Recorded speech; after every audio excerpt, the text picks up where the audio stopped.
Eh bien, salut à toutes et à tous, c'est c'est Moketo pour parler de tout, mais surtout de rien. On se retrouve pour, alors un nouveau format, oui et non, parce qu'en fait alors déjà je sais pas du tout comment s'appellera ce nouveau format. Si ça se trouve il a un nom sur YouTube, mais là actuellement je peux pas vous dire hey salut c'est le premier numéro de machin machin. Je sais pas, j'ai pas du tout réfléchi encore à un nom d'émission. En fait, pour la petite anecdote, ça va être peut-être une redite pour certains, parce que en fait, sur mon ancienne chaîne, avant qu'elle se fasse supprimer, j'avais entamé une série de vlogs en fait où je parlais de plusieurs astuces, de plusieurs techniques que j'utilisais pour moi travailler et pour écrire mes romans, parce que voilà, j'écris beaucoup d'histoires, beaucoup de romans et tout. Bon, j'en ai mis qu'un en vente, il y en a qu'un qui est en vente, mais ça n'empêche que j'écris toujours beaucoup. Et en fait, bah voilà, je me suis dit, bah pour ceux qui aussi écrivent des petites histoires dans leur coin, ou ceux qui sont curieux en fait de petits tips, de petites astuces comme ça, je me suis dit, allez, pourquoi pas faire une série de vidéos en fait pour en quelque sorte partager mes petites astuces, mes petits secrets lorsque j'écris une histoire. Donc alors les premiers numéros, ce sera je vais prendre ce que j'avais déjà fait, hein, c'est-à-dire que là ce premier numéro, ça sera scénariser son histoire. J'avais fait aussi comment confectionner un bon méchant, comment rendre des personnages attachants. Voilà, j'avais fait ça comme vlog, donc je vais les refaire, hein, mais ça ne va plus être en format vlog, ça va être en format podcast. Voilà, je trouve ça plus intéressant parce qu'au final, bah voilà, c'est juste ce que je dis. Le principal, c'est pas vraiment ce que je montre, quoi. Genre montrer ma gueule, c'est pas forcément cool. Donc je me suis dit, allez, pourquoi pas. J'aime bien le format podcast et je me suis dit, bah tiens, ça s'y prête plutôt pas mal. Genre t'allumes ça et puis t'écoutes et puis voilà. Donc voilà, ça s'adresse aussi bien, bah voilà, à ceux qui veulent écrire des petites histoires, mais aussi bien à ceux qui n'en écrivent pas et qui ont juste envie d'être curieux, quoi, qui ont juste envie de savoir comment ça peut se faire.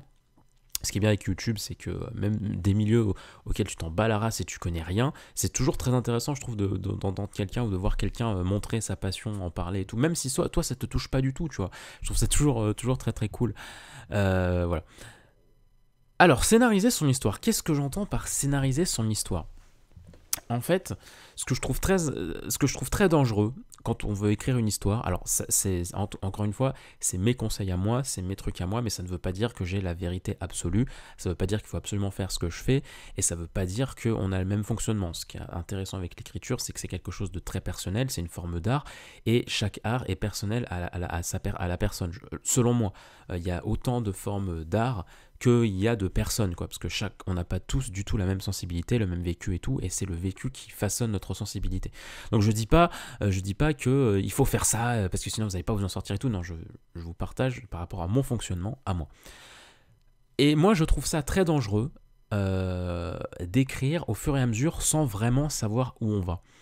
Euh, Moi ça me perd et j'ai beaucoup remarqué ça. Alors je vais souvent prendre l'exemple de manga parce que j'en lis beaucoup beaucoup beaucoup et j'aime bien prendre l'exemple de manga où par rapport aux auteurs, lorsque les auteurs ne savent pas où ils vont, lorsque c'est improvisé, ou alors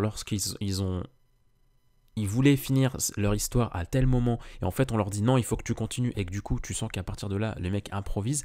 Souvent, je dis pas tout le temps, hein, je dis souvent, c'est des histoires qui perdent mon intérêt, que je trouve moins bien écrites et réalisées. Et moi-même, en fait, c'est quelque chose que j'aime pas faire, en fait, écrire sans penser au chapitre d'après ou sans savoir vraiment où je vais, juste laisser la plume parler. Je suis pas très fan de ça, parce que je trouve que c'est un très bon moyen de perdre des éléments, d'oublier des personnages, oublier des bouts d'intrigue et tout, parce que ça fait quelque chose de pas structuré, en fait. Tu peux structurer au fur et à mesure quand tu avances, mais je trouve que c'est peut-être structuré dans ta tête, mais je trouve ça toujours mieux d'avoir une structure qui est écrite quelque part. Et donc moi, l'astuce que je peux vous donner, c'est que, eh bien, lorsque vous avez plus ou moins l'histoire en tête, que vous avez votre point de départ et votre point d'arrivée, essayez de faire une sorte de sommaire de toutes les différentes étapes, en fait, d'énumérer les étapes qu'il va y avoir. Admettons, voilà, le jeune garçon Léon, il part d'un village de pêcheurs, et à la fin, il va arriver à la cité du ciel. Bon, je dis n'importe quoi, voilà. On a l'étape 1, on a l'étape finale. Eh bien, donnez-vous un ordre d'idée, par exemple chapitre 1 pêcheur, chapitre je sais pas moi, quelle que soit la longueur que vous voulez donner à votre histoire, chapitre 17 la cité du ciel, et en fait vous allez, amusez-vous à entre les deux, mettre des noms de chapitres en fait. D'abord, vous donnez une sorte d'idée, ce qui peut être intéressant pour séparer son histoire, il peut y avoir les lieux par exemple. Moi j'aime bien séparer une histoire en arcs narratifs, et souvent les arcs narratifs peuvent être représentés par des lieux. Un lieu égale un arc narratif, ou alors ça peut être un grand événement. Léon rencontre une copine, début de l'arc narratif, Léon et sa copine, et là vous mettez dans cet arc narratif toute une série de chapitres où il va y avoir du développement par rapport à eux deux, et après arc suivant, sa copine se fait enlever, hop, nouvel arc narratif, nouvelle étape, nouvelle série de chapitres.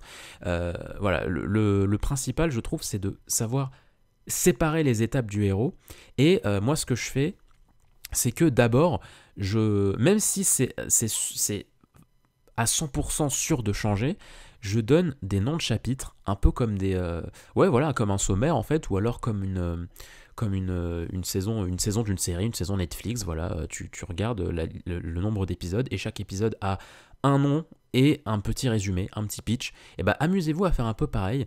Si vous avez un peu en tête quelles vont être les étapes du héros, à chaque petite étape, chaque petite partie, vous donnez des noms en fait, histoire que lorsque vous revenez sur votre sommaire, le nom des chapitres évoque directement quelque chose à votre cerveau. C'est-à-dire que c'est très facile de ne plus savoir vraiment où on va, et c'est à ça que justement peut servir le fait de scénariser son histoire. Parce que admettons, tu es au chapitre 2, tu arrêtes d'écrire pendant 2 semaines, pendant 2 mois, pendant 3 mois et tout, tu reviens dans ton histoire, et tu te dis, bon alors attends, c'était quoi la prochaine étape? Bon alors attends, qu'est-ce qui manquait et tout? Alors que si tu as un sommaire, si tu as une scénarisation de ton histoire, tu as juste à te référer à ton sommaire après ces 3 mois d'abstinence, et tu te dis, ah oui d'accord, oui c'est vrai, après l'étape de la copine, je voulais le faire rencontrer son maître. Ah oui, et après je voulais qu'il aille dans une caverne. Ah oui, et après machin. Et tout va te revenir en fait naturellement, et tu ne vas du coup pas oublier, tu ne vas pas sauter d'étape, et tu ne vas pas amener ton histoire à un cran où tu ne le voulais pas. Et ce qui est intéressant aussi, c'est effectivement pourquoi pas d'écrire un petit pitch de chaque sommaire, de chaque chapitre, pardon, de chaque épisode en quelque sorte, pour avoir encore plus en tête ce que tu voulais, où tu voulais aller. Hein. Parce que franchement, le cerveau, je trouve que c'est un très beau faux ami des fois, genre tu peux avoir plein de choses en tête et tout un jour, mais alors si tu laisses passer quelques jours entre les deux, tu peux très vite oublier des étapes ou oublier des choses. C'est intéressant aussi dans le sens où ça peut te donner une première lecture de ton histoire. Moi ce que je vous disais justement, c'est que bien évidemment vous allez être sûrement amené à changer le sommaire, changer le contenu et tout, et bien évidemment parce que y a des choses qui te viennent en tête une fois que tu écris un chapitre. Voilà, tu as un sommaire de 15 chapitres, mais tu te rends compte qu'en fait ça va durer plus longtemps, ou alors tu te dis ah mais non, en fait j'ai envie de raconter une autre chose avant de passer au chapitre 15, donc hop tu rajoutes des choses. C'est normal, je ne dis pas qu'il faut se référer à 100% à ce que vous avez écrit au départ, mais en tout cas ça sert de squelette. Et ça vous sert à ne pas vous perdre, en fait, lorsque vous revenez sur votre histoire. Et puis, surtout... merde, j'ai avalé ce que je voulais dire. Oh non, je l'ai avalé. Attendez, je vais essayer de le recracher. L'instant le plus intéressant du podcast. Qu'est-ce que je voulais dire par là? Ah oui, ça y est, j'ai retrouvé.